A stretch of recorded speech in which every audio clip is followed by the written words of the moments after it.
하루 잘 지내셨죠? 네. 하루는 참 기분이었습니다. 날도 많이 춥고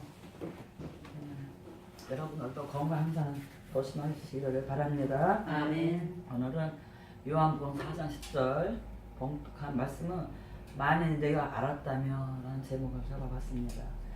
사람의 지식은 삶을 발전시키는 중요한 요소가 됩니다. 이것 때문에 인간은 동물과 달리 끝없는 발전을 이루면서 탁월한 존재로 살아갈 수 있습니다. 그러므로 배워서 알아간다는 것은 참 매우 중요하지요. 배우지 못하면 삶에 대해 어둡고 그만큼 앞으로 나아갈 수 없습니다. 하지만 반대로 지식은 사람을 어떤 한계에 갇히게 하는 함정도 또한 됩니다. 세상의 발견이 이루어지기 전까지 사람들은 먼 바다로 항해를 하지 못했습니다. 바다 끝에는 지옥으로 향하는 무서운 낭떠러지가 존재한다는 생각에 갇혀버렸기 때문입니다. 이처럼 잘못 알고 있거나 섣부르게 아는 지식은 사람들의 발전에 치명적인 장애를 초래합니다. 첫 번째, 하나님에 대한 오해가 있습니다. 사람들이 하나님을 믿으면서 하나님에 대한 오해를 하는 것이 종종 있지요. 하나님도 실수를 할 수 있다고 생각하는 것입니다. 하지만 성경은 이에 대해 단호히 말씀합니다. 민수기 23장 19절 말씀에 하나님은 사람이 아니시니 거짓말을 하지 않으시고 그 인생이 아니시니 후회가 없으시도다. 어찌 그 말씀하신 바를 행하지 아니하신 말씀을 실행하지 않으시랴. 때로 사람들은 자신의 삶이 어렵고 또 때로는 공경에 처하면 자신의 삶은 하나님의 실패작이라고 생각합니다. 성경 말씀에 그런 얘기가 나옵니다. 요한복음 9장 말씀에 날 때부터 맹인이 되어서 길가에서 구걸하던 맹인에 대해서 사람들이 가지고 있던 생각입니다. 이 사람이 맹인으로 난 것이 누구의 죄로 인함이니까, 자기이니까, 아니면 그의 부모니까. 요한복음 9장 2절 말씀입니다. 이런 왜곡된 생각이 행복하고 영광된 삶의 길을 제한해 버린 것입니다. 이에 대해 예수님의 대답은 분명합니다. 이 사람이나 그 부모의 죄로 인한 것이 아니라 그에게서 하나님이 하시는 일을 나타내고자 하신 것입니다. 누구의 죄도 아니요 하나님의 실수도 아니요 오히려 하나님의 영광을 위해 태어난 소중한 존재라는 것입니다. 그러므로 여러분의 어려움과 절망은 실패가 아니라 오히려 주님의 영광을 위한 것임을 믿으시기 바랍니다. 아멘. 또한 사람들은 자신의 한계와 벽에 부딪히면 하나님에게도 불가능이 있을 수 있다고 또한 생각합니다. 마가복음 9장에 나오는 귀신 들린 아들을 둔 아버지가 예수님께 나올 때에 그런 생각을 지녔습니다. 그래서 하실 수 있거든 도와주세요 하며 말을 합니다. 이에 대해 예수님은 이렇게 말씀하십니다.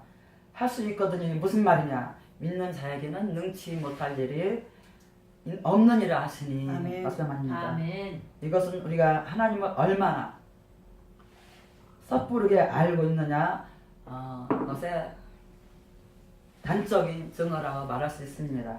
두 번째는 신앙생활에 장애가 있습니다. 우리가 신앙생활을 함에 있어서 가장 큰 장애가 되는 것이 무엇인 줄 여러분 아십니까? 이처럼 섣불리 알거나 잘못 알고 있는 지식으로 인해서 하나님을 깊이 받아들이지 않는 것입니다. 마가복음 6장 말씀에 이런 말씀이 나옵니다. 예수께서 거기를 떠나사 고향으로 가시니 제자들도 따르니라. 안식일이 되어서 회당에서 예수님께서 가르치십니다. 많은 사람이 듣고 놀라되 이 사람이 어디서 이런 것을 얻었느냐? 이 사람이 바른 지혜와 그 손으로 이루어지는 이런 권능이 어찌 되겠냐? 이 사람이 마리아의 아들 목수 아니냐? 야고보와 요셉과 유다와 시몬의 형제가 아니냐? 예, 그 누이들이 우리와 함께 여기 있지 아니하냐 하고 예수를 배척합니다. 예수께서 그들에게 이르시되 선지자가 자기 고향에서는 자기 친척과 자기 집 위에서는 존경을 받지 못함이 없다 하시면서 거기는 고향에서는 아무 권능도 행하실 수 없어서 다만 소수의 사람들에게 안수하여서 병자들을 고치시고 그들이 믿지 아니함을 이상히 여기셨다라 했습니다. 사람들이 가지고 있는 예수님에 대한 섣부른 생각으로 인해서 하나님의 능력이 길이 막히게 된 것입니다. 마태복음 22장 말씀에 보시면 부활이 없다 하는 사두개인들이 그날에 예수께 와서 물어 가로되 선생님이여 모세가 일렀으되 사람이 만일 자식이 없이 죽으면 그 동생이 그 아내에게 장가들어 형을 외어 상속자로 세울지냐 하였나이다. 우리 중에 실형제가 있는데 마지가 장가들었다가 죽어 상속자가 없으므로 그 아내를 동생에게 물려주고 또 그 둘째와 셋째와 일곱째까지 다 그렇게 최후에 죽었습니다. 그럼 최후에 그 여자도 마지막 죽었습니다. 그런데 그들이 다 그를 채워하였으니 부활 때에는 이것 중에 누구의 아내가 되리까 이렇게 묻습니다. 예수께서 대답하여 이르시되 너희가 성령도 하나님의 능력도 알지 못하는으로 오해하였도다.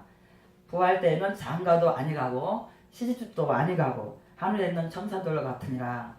죽은 자의 부활은 눈알진데 하나님 너에게 말씀하신 바 나는 하나님의 아브라함의 하나님이며 이삭의 하나님이며 야곱의 하나님이로다 하신 것을 읽지 못하였느냐 하십니다. 하나님은 죽은 자의 하나님이 아니요 살아 있는 자의 하나님이라는 것을 하시며 우리가 듣고 그의 가르침에 다 놀랐습니다. 사두개인들은 자신들의 잘못된 생각 때문에 천국과 부활의 신앙을 부정하면서 형식적인 생활을 한 것입니다. 하나님에 대한 무지와 또 그로 인한 잘못된 생각은 인생을 왜곡하고 어둡게 몰아갑니다. 러시아에 엘레나라는 소녀가 나타났습니다. 태어났습니다. 그 소녀는 자라면서 장차 세계적인 세계적인 운동선수가 되려고 부푼 꿈을 가지고 있었습니다. 하지만 그는 그 꿈을 포기해야만 했습니다.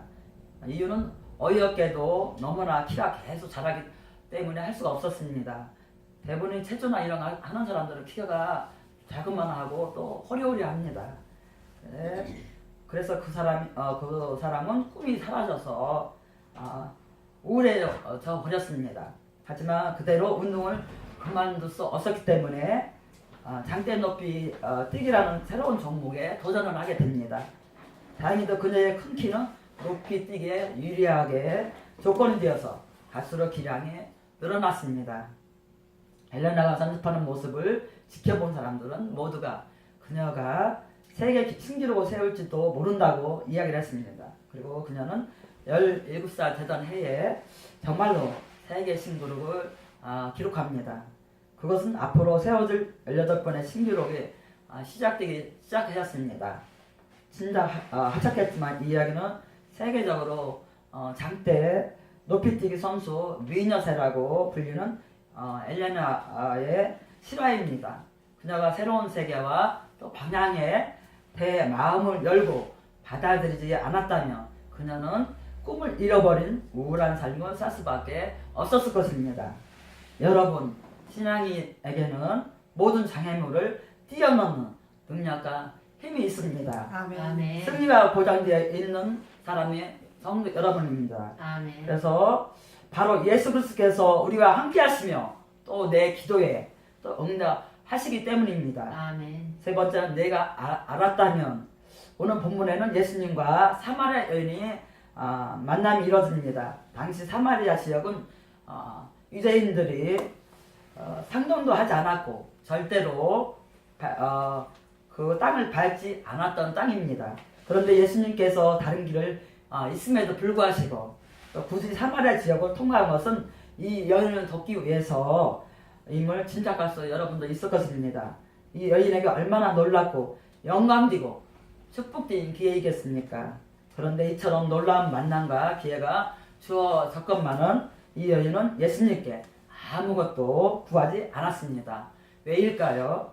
오늘 본문에 이렇게 나와 있습니다. 내가 만일 하나님의 선물과 또 내게 물 좀 달라는 하는 이가 누군 줄 알았더라면 내가 되게 후회했을 것이요 합니다. 이 여인이 예수님에 대해 무지했기 때문입니다. 알지 못했지요. 예수님은 그 여인에게 놀라운 삶의 변화와 영광과 복을 선물로 주시기 위해서 왔습니다. 그런데 여인은 예수님이 누구신지, 그분이 가지고 온 선물이 무엇인지를 전혀 모르고 있었습니다. 그러니 사모하지도 구하지도 않았던 것입니다. 예수님이 얼마나 답답하셨습니까? 그래서 예수님은 자신을 알 수 있는 몇 가지 일을 가지고 자신을 알리시기를 원하셨습니다. 왜 그럴까요? 이 여인의 인생을 구원하고 행복하게 변화시키기 위한 선물을 주시기 위해서입니다. 아멘. 그런데 그때에는 이 여인은 어떻게 반응합니까? 내가 보니 당신은 예견력이 있는 유대의 한 선지자군요. 이렇게 말을 합니다. 아주 시크하고 또 냉수적인 반응을 합니다. 지금까지 이 여인이 경험하지 못했던 선지자에 대한 잘못된 지식과 또 여짜오는 지식으로 오히려 주님과의 벽을 두텁게 하고 있었습니다. 이 무지와 편견의 벽이 깨트려지고 또 예수님을 있는 그대로 받아들이기까 하나님의 구원의 선물은 이 여인의 삶에 임할 수가 없었던 것입니다. 그런데 이 사마리아 여인의 모습을 어디서 많이 본 것 같지 않습니까? 바로 우리들의 모습이 아닐까 생각합니다. 여러분, 예수님을 아십니까? 여러분이 알고 있는 예수님은 어떤 분이십니까? 상식적으로 알고 있는 정도이십니까? 또 예수님이 하시는 일에 대해서 얼마나 여러분들이 알고 있습니까? 자신이 경험하였던 기도, 또 하나는 자신의 신앙생활을 해온 과거의 지식 수준으로 예수님을 제한하지는 않고 계십니까? 주님은 우리가 주님을 바로 알기를 원하십니다. 아멘. 그분이 베푸신 선물에 대해서도 잘 알고 받아들이기를 원하십니다. 우리는 우리의 상식이나 경험이나 성경이 제시해주는 말씀의 빛을 통해서 주님을 믿고 또 올바르게 알아야만 합니다. 아멘. 성경 말씀에 예수님을 무엇라고 말씀합니까? 태초에 말씀이 계시니라. 이 말씀이 하나님과 함께 계셨으니 이 말씀은 곧 하나님이시니라. 말씀이 육신이 되어 우리 가운데 거하시매 우리가 그 영광을 보니 아버지의 독생자 영광이요 은혜와 진리가 충만하더라. 또 예수께서 제자들 앞에서 이 책에 기록되지 아니한 다른 표적들을 많이 행하였으나 오직 이 말씀을 기록하면 너희로 예수께서 하나님의 아들과 또 그리스도이심을 믿게 하려 함이라 했습니다.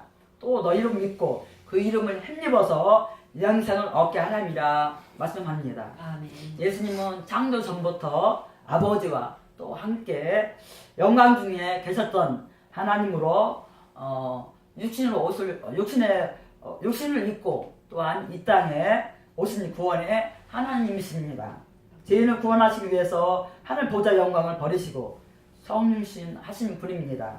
그분이 영생을 주시기 위해서 또 사마리아 여인을 일부러 찾아오셨습니다. 예수님께서 저와 여러분에게 무엇인들 주시지 않겠습니까? 아멘. 구원과 은총과 또한 축복을 왜 안 해주시겠습니까? 아멘.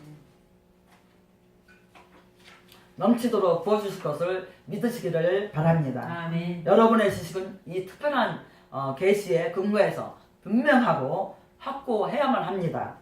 그 예수님이 우리에게 무엇이라고 말씀합니까? 요한복음 14장 말씀에 너희가 내 이름으로 무엇을 구하든지 내가 시행하리니 이는 아버지로 하여금 아들로 말미암아 영광을 받으시게 하려 함이라.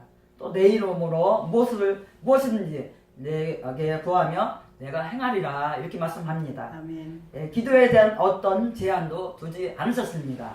무엇이든지 주시겠다고 또한 약속하십니다. 아멘. 내가 진실로 너희에게 이르노니 나를 믿는 자는 내가 하는 일을 그도 여러분도 할 것이요 또한 그보다 큰 일을 하리니 이는 내가 아버지께로 감이니라 이렇게 말씀합니다.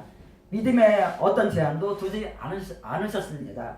내가 주신 영광을 내가 그들에게 주셨사오니 이는 우리가 하나 된 것 같이 또한 그들도 하나가 되게 하려 함이라 말씀합니다. 또한 우리를 향한 은혜의 영광에 어떤 제한도 두지 않았습니다. 여러분, 그런데 지금 우리는 왜 스스로 기도의 역사를 제한하고 계십니까? 또한 왜 스스로 믿음의 역사를 제한하십니까? 왜 스스로 하나님의 영광과 복을 제한하고 계십니까? 우리는 흔히 이렇게 말합니다. 기도했지만 응답이 없어. 믿었지만 역사가 없었어.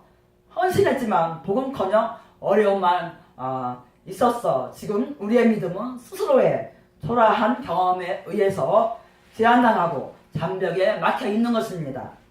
진실로 주님을 바로 안다면 우리가 할 일을 믿고 뒤로 물러가지 않는 것입니다. 아멘. 기도하며 낭망치 말고 아멘. 인내로 도전하는 것입니다. 아멘. 하나님의 영광을 제한 없이 사모하는 것입니다. 아멘. 우리가 붙든 것은 그 모든 영광을 버리고 친히 우리를 찾아오신 예수님과 또 그분이 우리에게 하신 약속을 바로 알고 있는 아멘. 그대로 붙드는 것입니다. 아멘. 신앙이라는 것은 무엇입니까? 그리고 신앙으로 살아가는 내 삶은 또한 무엇일까요? 지금 처해져 있는 이대로가 전부입니까? 아니지요. 내 삶은 창조주 하나님의 계획과 뜻에 의해서 결정되는 것입니다. 아멘. 그러니 하나님을 의지하고 그분의 길과 아멘. 또한 뜻을 따라 살아보기 전에는 진정한 나의 삶은 출발도 않는 것입니다. 그러므로 내 삶이 절망의 순간에 놓였을지라도 결코 포기해서는 안 되는 것입니다. 아멘. 내 삶이 벼랑 끝에서 떨어지고 있는 순간일지라도 절대 포기해서는 아니 되는 것입니다. 아멘. 왜냐하면 주님께서는 믿음의 능력에 제한을 두지 않으셨습니다. 아멘. 성도의 기도에 무제한으로 응답해 주실 것을 약속해 주셨으며 아멘. 또 부어주실 은혜와 축복의 제한을 두지 않고 무제한으로 부어주실 것을 약속해 주셨기 때문에 그렇습니다. 아멘. 우리 예수님은 누구십니까? 사람의 우리가 종로도 하던 인간을 십자가의 대속으로서 생명의 왕노도라는 성도로 우리를 삼으셨습니다. 또 사망을 생명으로 바꾸셨고 죽음을 영생으로 바꾸신 분이십니다. 그 주님께서 우리의 인생을 절망에서 축복으로 또한 슬픔에서 행복으로 또한 사망에서 생명으로 주실 것을 믿습니다. 아멘. 이제 우리의 모든 것은 얼마든지 바꿀 수 있습니다. 이것은 주님의 약속이요 은총인 것입니다. 열왕기하 20장 말씀에 병들어 죽게 된 히스기야 이야기가 나옵니다. 하나님께서 이사야를 보내어 히스기야에게 이렇게 말씀합니다. 그때에 히스기야가 병들어 죽게 되매 아모스의 아들 선지자 이사야가 그에게 나와서 그에게 이르되 여호와의 말씀이 너희 집을 정리하리라 내가 죽고 살지 못하리라 하셨나이다 합니다. 아멘. 그는 의학적으로 또 생리적으로 죽도록 되어진 운명이었습니다. 이것은 인간의 어떤 것으로 못 바꿉니다. 그런데 히스기야가 이 결정된 일을 바꾸어 주기를 하나님께 눈물로 기도하였더니 어떻게 했습니까? 하나님이 그의 생명을 15년 연장시켜 주셨습니다. 아멘. 어떤 사람은 이 사건을 두고 시시비비가 많습니다. 그러나 그것은 가장 하나님다운 역사입니다. 하나님은 자신의 정한 일들을 자신의 더 높은 뜻을 위해서 바꿀 수 있습니다. 히스기야뿐만 아니라 여러분도 저도 또 모든 아픈 자들도 다 그렇게 기도로서 할 때에 우리도 연장받을 수 있는 것입니다. 아멘. 인간은 운명적으로 지어진 것이 아니라 관계적으로 지어져 있습니다. 주님 안에서 모든 운명은 바뀔 수 있다는 뜻입니다. 아멘. 그러므로 우리가 할 일은 무엇일까요?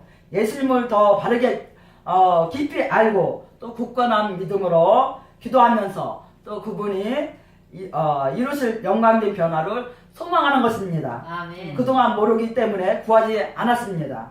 그러면 배워서 아는 우리들은 어떻게 해야만 할까요?